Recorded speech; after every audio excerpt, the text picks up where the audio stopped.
Welcome back to the Habitual Creator. So today we're going to make an art bag. So at back to school time every year, they ask us to put our kids' art supplies in an art bag. And so I always like to give a new bag because usually at the end of the year, the other one is really beat up. And so this year we're going to make a new one.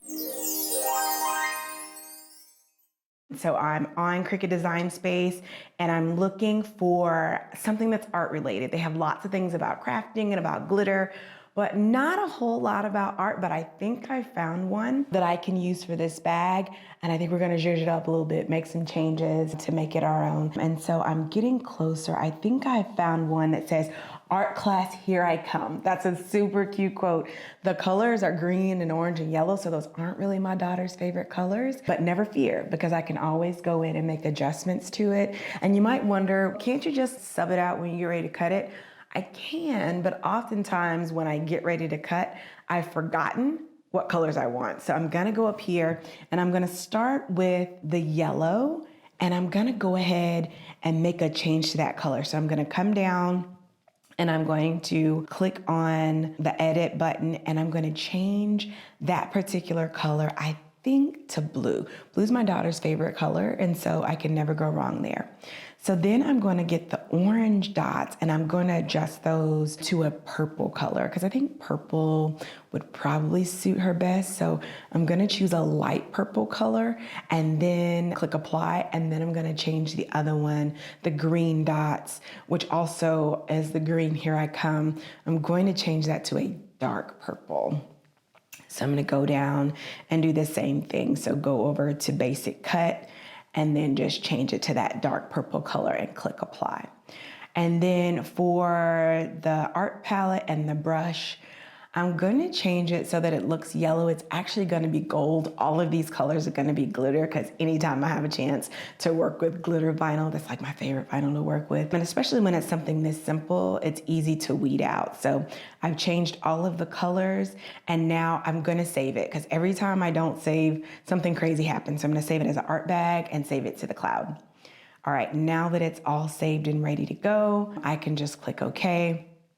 And then we can get started. And so I'm gonna go ahead and click on Make It, and that will get us started. So give me just a second. All right, so I am gonna make this a little bit bigger because it's for a bag. So let's make it as big as we can get it. So I'm going to go to Edit, and I'm going to change the width to 11.5.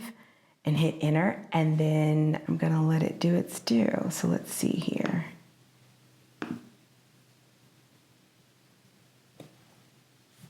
Because this is glitter vinyl, I am going to choose a stickier mat. I keep my mats underneath my desk because they are so easy to access when I do that. So I have my pretty strong grip mat. Whew. And you can smell it as soon as I pull the cover off. It was like, I've made sure I hit mirror on each one of the cut mats to make sure that when I get there, it's already mirrored. I don't have to worry about it because it's heat transfer vinyl. And if you remember the rules for heat transfer vinyl, you have to do it with the glitter side face down on the mat, which means you have to mirror it in order for it to cut correctly. So we're gonna start with our gold, and we are going to choose glitter iron-on, and we want it to remember that setting because we don't want to have to continue telling the Cricut which one it should be doing. We want to put, you see the shiny side, and the dull side even looks shiny, but it's definitely not as shiny as the shiny side. So shiny side down.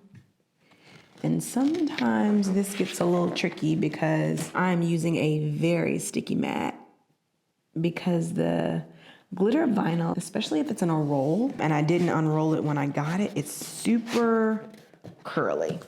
And so that standard grip mat really helps to hold down that glitter vinyl. And I'm going to put this inside of the machine, hit the feed button. I see a couple of bubbles, so Whenever I see that, I like to smooth it out. And now I'm just waiting for it to tell me to go. So the Cricut light is blinking. I will press it.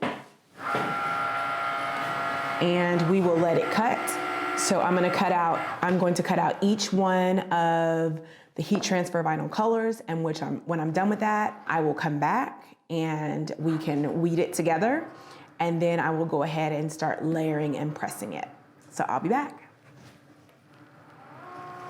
All right, we're back. So all of the mats have been cut, and so now we are going to weed out the design. So I'm gonna bring the camera down so you can see how the weeding process. We'll get all that done, and then we'll press, and our bag will be done. So we're gonna start with our gold first. When you weed glitter vinyl, it's not always easy to see what you're doing, but because this design is so simple, it's going to be a breeze to weed out because we literally just have the paint palette and we have the brush. So it's gonna be super simple to see what we're doing.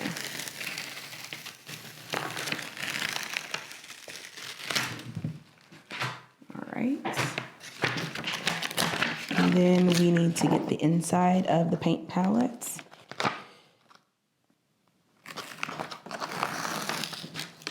Such a shame to waste that since it's a solid piece, but I don't have a use for it right now, so it will have to go into the pile.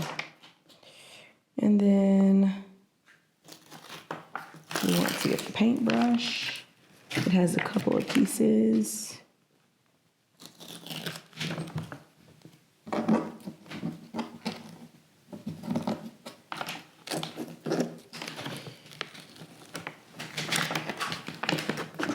If you ever get to the point where you can't see what you're doing, I like to roll my glitter vinyl. And if you roll it just a little bit, you can actually, if you have nails, you can pick it off with your finger because you'll easily be able to see. And then if I turn it over, you can see that is the basic outline for our bag because all the dots and everything will align in here perfectly. If you want to save vinyl, you can definitely break these up. But sometimes I will sacrifice vinyl just to make it easier on myself to line things up. All right, so if you can tell, the lighting has changed a little bit. I'm in my laundry room to the bag, and I've already had it preheated. It is at 315. I've got it on 20 seconds. I'm going to do a tack, which means I'm just going to press it long enough to get the vinyl to stick. And then I'm gonna take it off, and then I'm gonna do the next layer, and then I will do a final press to make sure everything is adhered well. So you're gonna see me just do it a little bit differently. I do have my fairly big press here that covers the entire surface, which I'm grateful for because that helps me get done way, way faster. Just using minimal pressure because the press is heavy enough by itself. And if I were doing it on my heat press that has tons of pressure, I wouldn't let it sit that long, but I'm trying to make sure it sits at least long enough to get the vinyl to tack, and it has. And you can tell that it didn't stick all the way down because I even have a little bit of lifting, so it probably could have stood to go the whole 20 seconds, but fear not, it's getting longer press with every layer that we put on. So I like to test out placement of everything before I totally commit.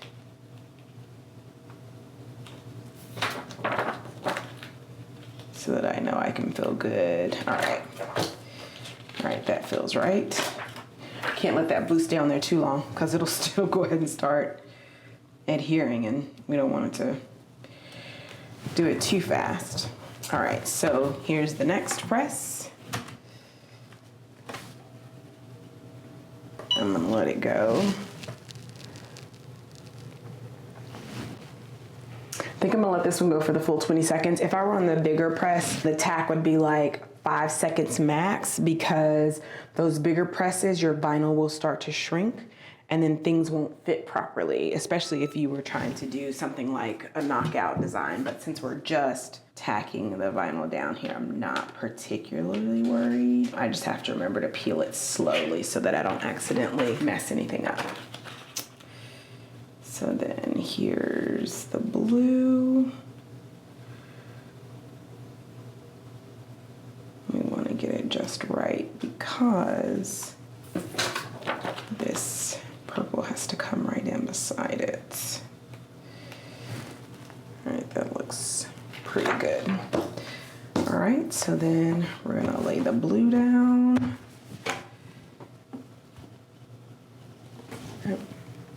Press it. I'm gonna turn it this way. Since I've been doing that the whole time, I don't want to change it now, especially since I know the whole design will get pressed if I do it that way. Yeah, so we're almost there. We've got one more to do. And then I'm gonna press, give everything a good press. And then a press from the back too, just to make sure everything is on there good. And then we'll be all done. All right. And the last one.